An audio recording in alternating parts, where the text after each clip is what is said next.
Quando parliamo di storia della comicità possiamo dire che l'Italia ha influito molto. Oggi osserviamo e conosciamo Totò, il principe della risata, la sua storia, ma anche la sua comicità, fatta di corpo e di parola. Ma chi è Totò? Andiamo? Allora tuffati nel mio mondo. Ciao, io sono Dandy Dan e faccio il comico visuale. In questo canale tratto la storia della comicità e anche di più. Puoi informarti se vuoi sui nostri webinar nel nostro sito. Ma ora partiamo. Tutti conoscono Totò se hai più di 40 anni, ma ai giorni nostri molti lo ignorano perché c'è la distanza generazionale a far la differenza. In TV si guarda un altro tipo di comicità ora, ma devi sapere che se vedi un comico oggi, se è bravo e costante, sicuramente ha studiato Totò. Perché? Lo scopriremo insieme.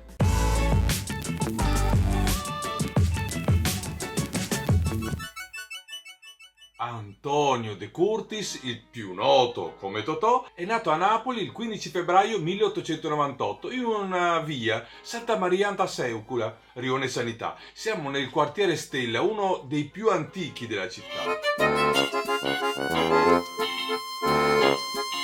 La madre di Totò, Anna Clemente, lo registra all'anagrafe come Antonio Clemente. Sì, perché il nostro piccolino viene concepito da una relazione legittima tra la 17enne madre Anna e il nobile decaduto marchese Giuseppe De Curtis. Quando nel 1929 si sposano, sì, perché i due si sposarono, Antonio viene riconosciuto come suo figlio.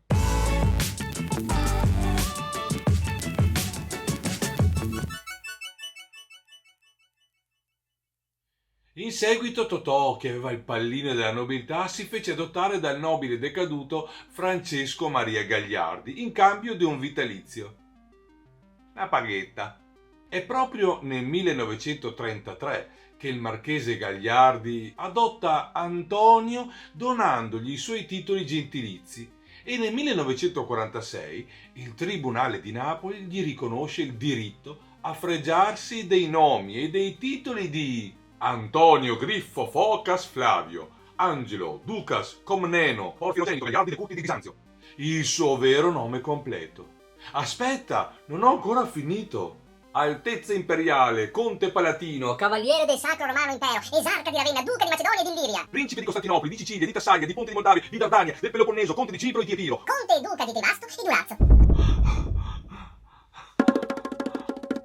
Forse è meglio chiamarlo Totò. Lo pseudonimo di Totò è stato inventato da sua madre che, per chiamarlo più in fretta, certo, se lo chiamava con tutto il nome, dopo il titolo, invecchiava.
È un ragazzo vivace e pieno di vita.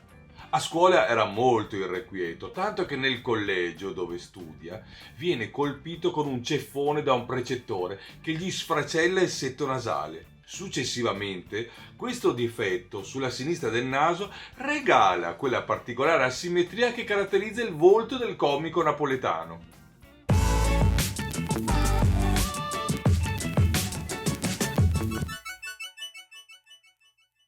All'età di soli 14 anni lascia gli studi, spinto anche dal suo smisurato amore per il teatro. Sì, il piccolo cresce nella miseria dei vicoli del rione, odia la scuola e dimostra già il suo carattere ironico e comico. Abbandonata la scuola, è costretto a trovarsi vari lavoretti. Ma Totò ama già assistere ai teatrini napoletani che riveleranno presto la sua vera vocazione. Totò inizia a recitare giovanissimo, in giro per piccoli teatri di periferia, proponendo un repertorio di imitazioni e macchiette. Inizialmente non riscuote il consenso sperato dal pubblico. A 16 anni matura quindi la convinzione che il teatro non possa portarlo ai risultati sperati e si arruola nell'esercito. Presto capisce che la carriera militare non fa per lui. Finita la guerra, Totò riprende a fare teatro con poco successo a Napoli, fin quando nel 1922 si trasferisce a Roma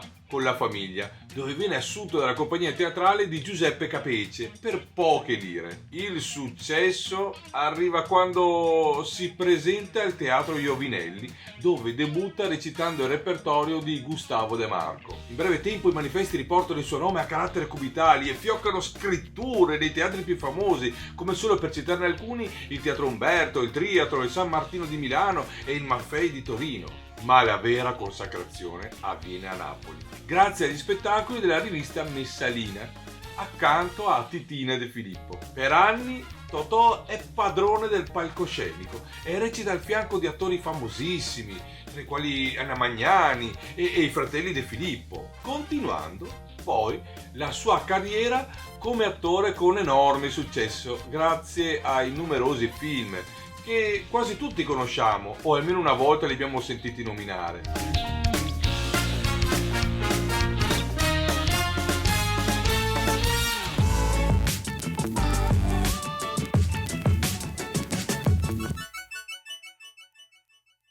Totò è un comico particolare. Usa il corpo per attrarre l'attenzione e lo fonde tra la commedia dell'arte e l'attuale robot dance. Sì, non scherzo. Il perfezionismo legato al gesto ci fa capire che è uno dei primi veri studiosi della comicità visuale. Di certo in Italia era un pioniere. In fondo lui arrivava dalle influenze di Larry Semon, Ridolini e Cretinetti, sicuramente. All'epoca erano i divi in Italia e a Roma sbancava Petrolini, un innovatore. Guarda Totò e la sua simmetria, la sua incredibile mimica facciale, le posture studiate ed osservate, ma è lo studio delle formule comiche che lo fanno balzare in avanti. Ecco perché prima non aveva successo. Non basta il talento della gag, ma bisognava renderla di spessore.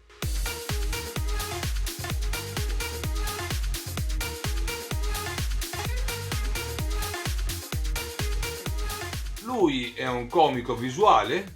Sì, certo. Lui è un comico da monologo o, come si dice oggi, da stand-up comedy? Sì, certo. Per entrambe le cose Totò aveva studiato l'alchimia. Era un vero clown che non basava la comicità sul mettere in ridicolo gli altri, ma sui propri disastri. Grande tempo comico e grande ritmo. Sempre. Osservalo bene. Chi non si rende conto dello spessore artistico di quest'uomo non vede e non riconosce il talento.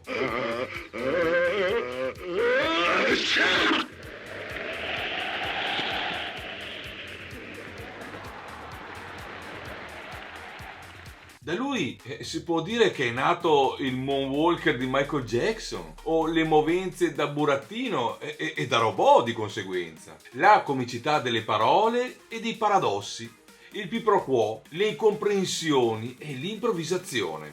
No, io volevamo savoir. Noi volevamo savoir l'Idris. Ja. Yeah. Ma bisogna che parliate l'italiano perché io non vi capisco. Parla italiano! Ah. Parla italiano! Complimenti! Complimenti! Parla italiano!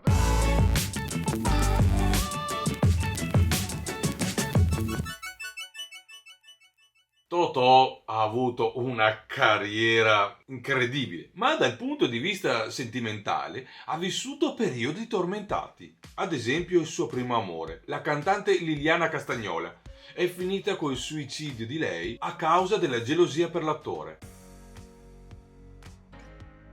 In seguito Totò avrà un'altra relazione con Diana Bandini Rogliani, che non ha neanche 16 anni. Il comico vuole sposarla, ma la famiglia di lei è contraria. Alla fine De Curtis riesce a unirsi in matrimonio con la sua amata nel 1932 e da lei avrà la sua figlia primogenita, Liliana, in onore del suo primo amore. Dalla moglie divorzierà nel 1939. Nel 1952 si innamora di Franca Faldini, con la quale resterà legato fino alla sua morte e dalla quale nacque il figlio Massenzio De Curtis, morto poche ore dopo la nascita. La perdita di questo bambino lo spinse a rifugiarsi in se stesso per diverse settimane, per poi tornare sulla scena per girare i film come Totò, Peppino e la Malafemmina e La banda degli onesti. Era afflitto da una forma di cecità e la sua malattia peggiorava. Pensa che durante uno spettacolo teatrale a Palermo non ci vide più. La sua malattia era una coriorentinite emorragica. Continuò comunque a lavorare e fumare le sue 90 sigarette al giorno,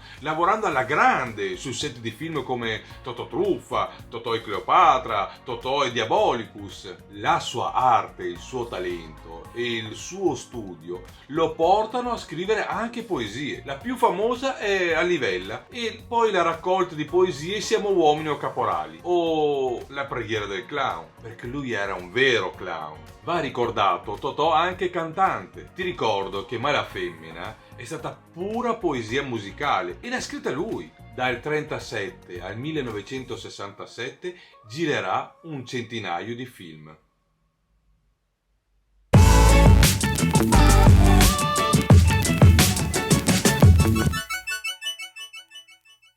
Totò muore di infarto il 15 aprile 1966. Alle 11:20 del 17 aprile la salma è trasportata nella chiesa di Sant'Eugenio in Viale delle Belle Arti. Sulla bara la sua bombetta con cui aveva esordito e un garofano rosso. Alle 16:30 la sua salma giunge a Napoli, accolta già all'uscita dall'autostrada e dalla Basilica delle Carmine da una folla enorme. Al mio funerale sarà bello perché ci saranno parole, mi scopriranno un grande attore, perché questo è un bellissimo paese, in cui però per venire riconosciuti qualcosa bisogna morire.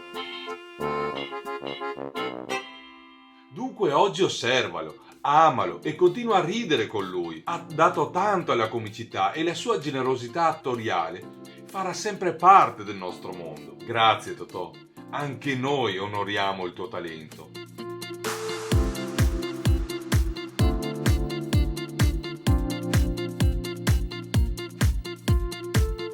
Spero ti sia piaciuto questo video e se davvero è così lascia un like, iscriviti al canale e aziona la campanella. Hai davvero un sacco di cose da fare, ma così almeno non ci perdiamo. Ciao, al prossimo video!